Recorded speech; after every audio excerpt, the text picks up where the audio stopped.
Welcome to this comprehensive step-by-step tutorial on how to create a maintenance plan in SAP.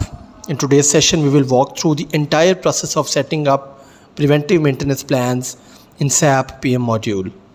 Whether you are a maintenance planner, SAP consultant, or aspiring SAP PM user, this guide will give you practical knowledge to create effective maintenance strategies that reduce downtime and improve asset reliability.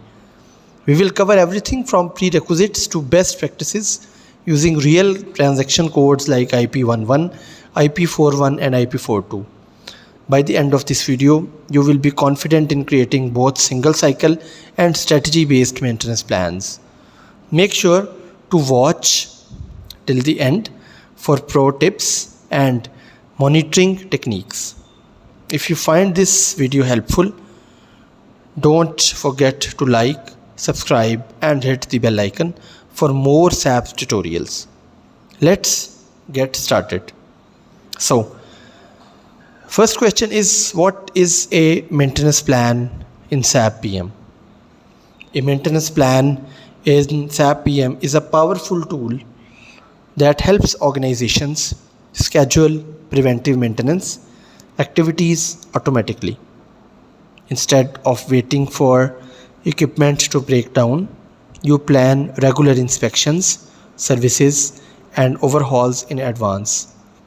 There are two main approaches: time-based plans, where maintenance occurs after a fixed period like every 3 months or 500 operating hours, and performance-based plans that trigger based on actual usage or counter ratings. Maintenance plans are closely integrated with functional locations, equipment masters, task lists, and automatically generate maintenance orders or notifications. This ensures technicians receive clear work order with the right materials and instructions. In short, a well-designed maintenance plan increases equipment life, improves safety, reduces costs, and brings structure to your maintenance department. Now we will see how to build one from scratch. SAP offers several types of maintenance plans to suit different business needs. The most common are: first, the single cycle plan. It is ideal for simple assets where maintenance occurs at regular fixed intervals. Second, the strategy plan, more advanced and flexible. You define a maintenance strategy with multiple packages such as monthly minor service, quarterly inspection, and yearly overhaul. This is perfect for complex equipment. Third, multiple counter plans, used when maintenance depends on multiple measuring points, for example, both operating hours and mileage. Choosing the right type depends on your asset criticality and maintenance strategy. In this tutorial, we will focus primarily on strategy-based plans as they are widely used in industries. Now, let's look at the prerequisites before creating any maintenance plan. So, before creating a maintenance plan, proper master data must exist. First, ensure your technical objects, either functional locations or equipment records, are created and active. This is very important. Second, prepare a maintenance task list with detailed operations, work centers, and materials. Third, create a maintenance strategy using transaction IP11. This defines the cycle packages and intervals. Finally, set up measuring points and counters if you are using performance-based planning.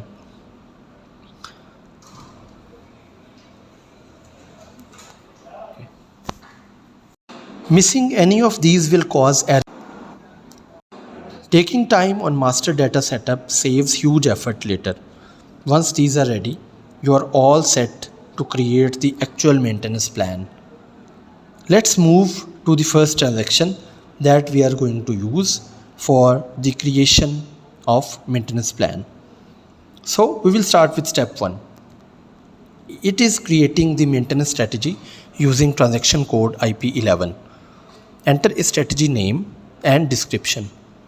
Choose the unit of measure, for example months, days or hours. Then define multiple maintenance packages with different intervals and hierarchies. For instance, package 1 could be every 30 days for minor checks, package 2 every 180 days for major service. You can also set hierarchy levels so that higher packages include lower ones. Save the strategy. This becomes the backbone of your strategy-based maintenance plan. A well-designed strategy ensures the right maintenance tasks are triggered at right time. Now that strategy is ready, so we will move to the next step, that is the preparation of task list. So the backbone of any maintenance plan is the creation of strategy. If our strategies are right, then execution of our plan will be accurate. So step 2 involves creating or using an existing task list. Go for transaction IA05 or IA01 to create a general task list. In the task list header, assign the maintenance strategy you created earlier. Then add operations with work centers, durations and materials. For each operation, you can assign specific maintenance packages from your strategy. This means certain tasks will only appear in monthly calls while others trigger quarterly. The task list acts as a reusable template, ensuring consistency across all work orders generated from the maintenance plan. Once the task list is ready with proper strategy assignment, we can finally create the maintenance plan. So we have completed the 2 steps. Number 1, the maintenance strategy, and second is the task list.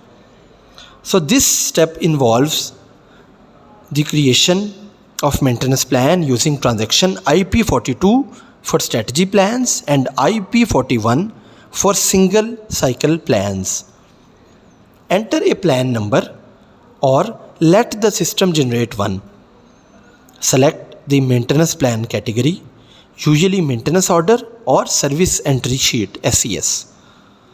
Give your plan a clear description. For example, pump monthly preventive maintenance or similar one. Choose the appropriate call object, most commonly the maintenance order. This initial screen sets the foundation. So it is the foundation of maintenance plan that has been set. In the next step, we will link the technical object and strategy. So you must pay attention to the fields as we proceed to the next steps. So that's about the first 3 steps in the creation of maintenance plan. So step 4 is entering the core details. In the maintenance item, assign the reference object, either a function location or equipment number. This links the plan to the actual asset. Enter the maintenance plan start date and other scheduling parameters. Make sure the object has the required measuring points if it's performance based. You can also maintain the settlement rules and priority here. Accuracy at this stage is very critical because the system uses this data to generate future calls. Once the reference object is assigned, it's time to link the strategy and the task list. So up till now we have completed the 4 steps which are required to create a maintenance plan from scratch. You can also pause this video and revise all these 4 steps before we move to the next fifth step, that is assignment of maintenance strategy and the task list. So in this step, select your previously created strategy. The system will automatically pull the associated packages. Then assign the task list by entering its group and counter. This connection is what makes the plan intelligent. The system now knows which tasks to include in each maintenance call. Review the assignment carefully. You can have multiple maintenance items in one plan for different assets or components. After assignment, we will move to scheduling parameters. So up till now, 5 steps are completed. Number 1 is the creation of maintenance strategy using IP11. Number 2 involves a creation or using existing task lists using IA05 or IA01. Then we have the creation of maintenance plan using transaction IP42 for strategy plans, IP41 for single cycle plan. In next step, we have entering the basic data and reference object, and in fifth we have the assignment of maintenance strategy and task lists. So now we have moved to step 6, and it focuses on scheduling parameters. Define the cycle, offset, shift factors and call horizon. For example, you can set a 30-day cycle with a 10% call horizon, meaning the order will be generated 3 days before the due date. If the call horizon is 20%, then it will be generated 6 days before the due date. Factory calendar and scheduling period also play a big role in this. These settings determine when the system automatically creates maintenance calls. Test different scenarios in your sandbox before going live. Proper scheduling prevents both overload and gaps in the maintenance. So this is a very important last step in the creation of maintenance plan, where we have set the scheduling parameters and all the plans will be generated as per these parameters. So this is very critical. So next last step, 7th step, is the saving and scheduling the maintenance plan. Save the maintenance plan, then use transaction IP10 or the schedule button to manually schedule it. Review the preview of upcoming calls. If everything looks correct, save and activate that plan. The system will now start generating maintenance orders automatically based on your settings. So these settings are very important. If your settings are correct and scheduling parameters are correct, then generation of maintenance orders will be very accurate. You can also run batch scheduling with IP30 for multiple plans, but always verify the first few generating orders to ensure that the plan behaves as expected. So in these steps we have completed the creation of maintenance plan. We have done each step in very detail and we have explained each step with each nitty-gritty. So now we will move to next step after creation, that is monitoring and scheduling. After creation, monitoring is very essential. Use transactions like IP24 for plan history, IP19 for deadline monitoring and IW38 for order lists. You can reschedule plans, change parameters or deactivate them whenever required. Again, I will repeat, we can reschedule plans, change parameters or deactivate them when required. The transactions which are very important are IP24 for plan history, IP19 for deadline monitoring and IW38 for orders list. Regular reviews helps catch any scheduling issues very early. SAP also provides analytical reports in S4HANA for maintenance plan performance. Good monitoring turns your maintenance plans into a living, optimized process. So monitoring of these plans and their execution efficiency is very important in improving the efficiency of your maintenance system. So now we will move to the best practices and tips. Here are some best practices. Always maintain accurate master data. Use strategy plans for most assets as they offer flexibility. Test plans thoroughly in the quality system. Keep task list updated and version controlled. Avoid very short cycles that overload the system.